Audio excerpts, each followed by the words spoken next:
आपल्या घरामध्ये सुखशांती समृद्धी राहावी असं प्रत्येकाला वाटतं। त्यासाठी अनेक जण आपण आध्यात्मिक उपाय करत असतो। वास्तुशास्त्रात या गोष्टी मिळवण्यासाठी एक सोपा उपाय सांगितला गेलेला आहे। तर आपल्या हिंदू धर्मात कोणत्याही शुभ कार्याची किंवा पूजा विधीची सुरुवात ही कलश स्थापनेने केली जाते। पूजेच्या वेळी ठेवला जाणारा हा कलश घरामध्ये देखील स्थापन करता येतो। जी व्यक्ती संकल्प करून घरात कलश स्थापना करते त्याची मनोकामना पूर्ण होते असं मानलं जातं। पण घरात मंगल कलश स्थापन करण्याचे काही नियम आहेत। त्याचबरोबर ही कलश स्थापना कशी करायची, कलशावरील नारळ कसा असावा, कलश कसा असावा, त्याचबरोबर तुमच्या कलशावरील नारळाला जर कोंब फुटला तर त्याचं काय करावं, नारळाला तडा गेला तर आपण काय करू शकतो। आता उन्हाळा चालू होत आहे, तर आपण उन्हाळ्यामध्ये कलशाची आणि नारळाची कशी काळजी घ्यावी, आपण जर बाहेर गावी जाणार असू तर आपण कलशाची कशा पद्धतीने सोय करून जावी, या सर्व गोष्टींची माहिती आजच्या व्हिडिओमध्ये मी तुमच्यासाठी घेऊन आलेली आहे। नमस्कार, मी पूजा तुम्हा सर्वांचं स्वागत करत आहे पूजाज कॉर्नरमध्ये। आपल्याकडे श्रीफळाला अतिशय मान आहे। धार्मिक विधी, सांस्कृतिक कार्यक्रम तसेच ओटी भरताना, पूजा करताना श्रीफळ वापरले जाते। तोही बिना पाण्याचा नारळ नाही तर पाण्याने भरलेला नारळच वापरावा असे शास्त्र संकेत आहेत। श्री म्हणजे लक्ष्मी, म्हणजेच ऐश्वर्य, समृद्धी। नारळाच्या झाडाच्या प्रत्येक भागाचा काही ना काही उपयोग होतोच। हीच त्या झाडातली खरी श्री आहे। म्हणूनही ते उत्तम, टिकाऊ, आरोग्यदायी, एकाच वेळी क्षुधा व तृष्णा भागवणारे फळ आहे। म्हणून ते श्रेष्ठ फळ श्रीफळ म्हणून ओळखले जाते। तर कलशाची निर्मिती समुद्रातून प्राप्त होणाऱ्या अमृतासाठी झालेली आहे आणि सागरामध्ये तर सर्व नद्यांचं तीर्थ समाविष्ट झालेलं आहे। याशिवाय सागर ही भगवंताची विभूती आहे। त्यामुळे मंगल कलशामध्ये जलामध्ये गंगा, यमुना, सिंधू, सरस्वती, कावेरी, नर्मदा, गोदावरी आदी सर्व सरितांच्या तीर्थाचा वास आहे। कलश या भांड्याला कळशी असं म्हटलं जातं। आपल्याकडे मंगल कार्यादी प्रसंगी कलशाला फार महत्त्व आहे। देव आणि दानवांनी समुद्र मंथन करण्यामागचा हेतू असा होता की या मंथनातून अमृत निघावं, पण हे अमृत कोणत्या भांड्यात भरायचं आणि ते भांडं कसं तयार करायचं असा प्रश्न उपस्थित झाला। तेव्हा विश्वकर्मा या महान कलाकारावरती ही जबाबदारी सोपवण्यात आली। त्या विश्वकर्म्याने सर्व देवांमध्ये असलेल्या कलेचं ग्रहण करून एक भांडं तयार केलं, त्यालाच कलश म्हणतात। कलशाच्या प्रत्येक भागात वेगवेगळ्या देवता येऊन थांबत असतात असं कालिका पुराणात म्हटलं आहे। कलशाच्या मुखाच्या जागी ब्रह्मा, गळ्याच्या जागी शंकर आणि मूलगामी विष्णू, मध्यभागी मातृकागण आणि 10 दिशांना वेष्टून द्वीपकाल निवास करतात। कलशाच्या पोटात सप्तसागर, सप्तद्वीप, ग्रह, नक्षत्र, कुलपर्वत, गंगा, सरिता आणि 4 वेद असतात असं समजून त्याचं चिंतन करावं। बऱ्याच वेळा देवघरामध्ये जो आपण मंगल कलश ठेवतो त्या कलशावरील नारळाला कोंब फुटतो। बऱ्याच जणांना असा प्रश्न पडतो की ही गोष्ट शुभ की अशुभ। तर कोणत्याही ठिकाणी नवीन जीव निर्माण होणं हे सात्विक आणि शुभ मानलं जातं। मंगल कलशवरती स्थापलेला नारळ त्याला कसा अपवाद होईल, तर नारळाला कोंब येऊन त्यातून रोप तयार होणं ही सकारात्मक गोष्ट आहे। तो सौभाग्याचा संकेतही मानला जातो, त्यातून प्रगतीचा संकेतही मिळतो। विष्णू आणि लक्ष्मी यांनी नारळाचं झाड आणि कामधेनू या 2 गोष्टी पृथ्वीवरती आणल्या असं मानलं जातं। त्यामुळे नारळाला कोंब आला तर त्याकडे विष्णूचा आशीर्वाद म्हणून पाहिलं जातं। नारळात लक्ष्मीचा वास असतो असंही मानलं जातं। त्यामुळे आपण जो मंगल कलश म्हणून स्थापलेला नारळ आहे त्याला जर कोंब आला तर तो लक्ष्मीचा आशीर्वाद समजला जातो। एका नव्या जीवाची आयुष्याची सुरुवात होणं हे सात्विक आणि सकारात्मक ऊर्जेचं प्रतीक आहे। अध्यात्मामध्ये नारळाला कोंब फुटणे ही कमालीची सकारात्मक क्रिया म्हणून पाहिले जाते।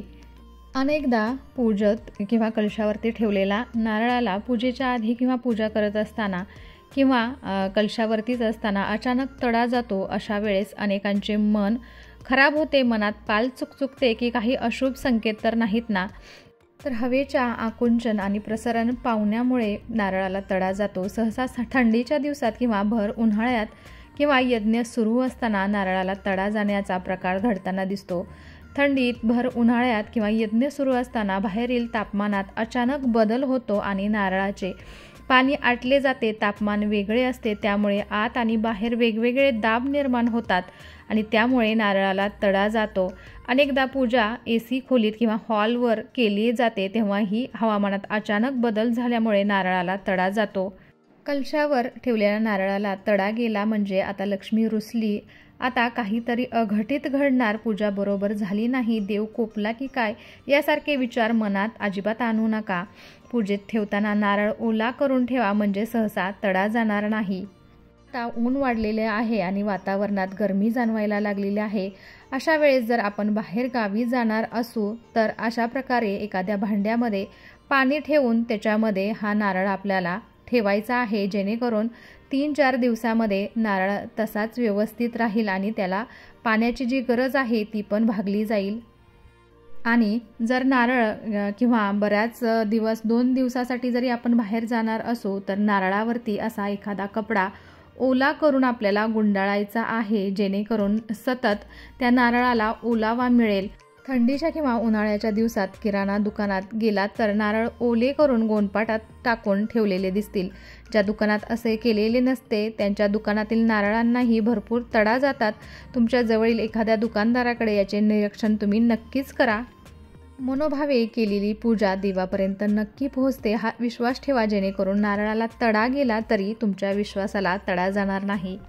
बऱ्याच वेळा नारळातील कलशामध्ये पाणी कमी पडल्यामुळेही नारळाला तडा जाऊ शकतो आणि ही गोष्ट लक्षात ठेवायची आहे की नारळ हा व्यवस्थित कलशातील पाण्यामध्ये बुडलेला आहे आणि पाणी कमी पडत नाही ना, ही गोष्ट आपण लक्षात ठेवली पाहिजे, जेणेकरून नारळाला तडा जाणार नाही आणि त्याला कोंब येण्यास ही मदत होईल. तर आपण कलशावरील नारळ जर बदलायचा असेल तर आपल्या कुलदेवीच्या वारा दिवशी तुम्ही बदलू शकता किंवा पौर्णिमे दिवशी बदलू शकता. काल होती माघ पौर्णिमा, त्यानिमित्ताने मी कलशावरील नारळ बदललेला आहे, कारण कलशावरील नारळ बराच मोठा व्हायला लागला होता. आपण हा नारळ आपल्या रानामध्ये, शेतीमध्ये किंवा आपल्या अंगणामध्ये लावू शकतो. त्याचबरोबर जर तुम्ही फ्लॅट सिस्टीममध्ये राहत असाल तर तो हा नारळ तुम्ही कुंडीमध्येही लावू शकता.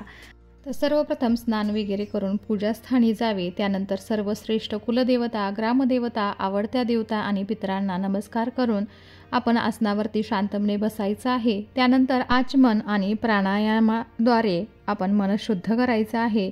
मग पूजेला सुरुवात करून कलश पूजन विशेषतः धन, सुख, समृद्धी आणि सौभाग्य वाढण्यासाठी केले जाते. आता आपल्याला जो कलशावरील नारळ घ्यायचा आहे तो व्यवस्थित बघून घ्यायचा आहे. त्या नारळामध्ये पाणी असायला हवं आणि थोडासा जुनाच नारळ आपल्याला घ्यायचा आहे, जेणेकरून त्याला कोंब फुटण्यास मदत होते. तर हा नारळ पूर्णपणे सोलायचा नाही, परंतु थोडासा सोललेलाच नारळ आपण कलशावरती घ्यायचा आहे, जेणेकरून कोंब येण्यासाठी त्या नारळाला मदत होते. नारळाचा खालील भाग हा कलशामध्ये म्हणजे कलशातील पाण्यामध्ये बुडेल अशाच आकाराचा आपल्याला नारळ घ्यायचा आहे. जास्त मोठा नारळ घेऊ नका, जेणेकरून त्या कलशातील पाणी त्या नारळाला लागलंच जाणार नाही. तर अशा हिशोबाने आपल्याला नारळाची निवड ही करायची आहे. मंगल कलशाची स्थापना ही देवघरामध्ये आपल्याला नेहमी वस्त्रावरती करायची आहे. त्याला आसन असावं. त्या वस्त्रावरती आपल्याला अखंड अक्षदा टाकायच्या आहेत. त्या अक्षदा अशा पसरून घ्यायच्या आहेत.